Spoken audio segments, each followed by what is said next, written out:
আজকে শুধুমাত্র একটা ছোট্ট প্রোগ্রামের মাধ্যমে জানতে চাচ্ছি যে কেন্দ্র সরকারের যে আইনের বিরুদ্ধে আমাদের সকলকে সোচ্চার হতে হবে, সকলকে অ্যাক্টিভ থাকতে হবে। আমরা মুর্শিদাবাদ জেলায় জাতি ধর্ম বর্ণ নির্বিশেষে সকলে কাঁধে কাঁধ দিয়ে একসঙ্গে বসবাস করি, কিন্তু আমরা যদি দেখি মিডিয়া খুলি, বিশেষ করে মিডিয়া এত বেশি অপপ্রচার করে, কিছু মিডিয়ার লোক তারা বাঁদরের মতো লাফায়, তা দেখে মনে হবে তারা সাংবাদিক না বাঁদর। কিছু মিডিয়া আছে তারা বলে আগিয়ে রাখি পেছিয়ে রাখি, তারা নিজে আগিয়ে থাকে সমাজকে পিছিয়ে রাখে। তাদের চক্রান্ত হলো যে সমাজ পিছিয়ে যাক, মানুষ পিছিয়ে যাক, আমরা এগিয়ে যাই। তারা যেটা হেডলাইন দেখায় তাদের সেটা হেডলাইনটা ঠিক নয়।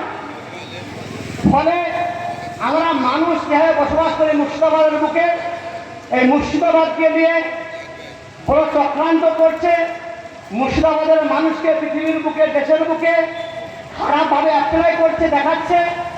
এই জন্য আমাদেরকে এই মিডিয়া সহ বলা হয় সংবিধানের চতুর্থ স্তম্ভ, কিন্তু সংবিধানে আমার মনে হয় 1 নম্বর দালাল হলো মিডিয়া। এই দালালদের মাধ্যমে দেশে বলেন, রাজ্যে বলেন, জেলায় বলেন, সব জায়গায় এই দালালদের কারণেই জাতি ধর্ম বর্ণ নির্বিশেষে সাম্প্রদায়িক সম্প্রীতির বিঘ্ন ঘটে। এই জন্য আমাদের এই দালাল মিডিয়া থাকে। আমার খুব মনে পড়ে একটা সময় কিছু দালাল মিডিয়াকে কিছু মানুষ ধুলাই করেছিল। আমাদের আব্দুল রাজ্জাক ভাই তার বিরুদ্ধে বলেছিল যে না, মিডিয়াকে আক্রমণ করা ঠিক নয়, মিডিয়াকে আপনার আক্রমণ করা যাবে না। আমার মনে হয় সেদিনে খারাপ করা করেনি। কেন? তারা এত বেশি দালালি করে, তারা এত বেশি মানুষের বিভেদ সৃষ্টি করে, এটা মনে হয় আগামীতে তাদের প্রাপ্য।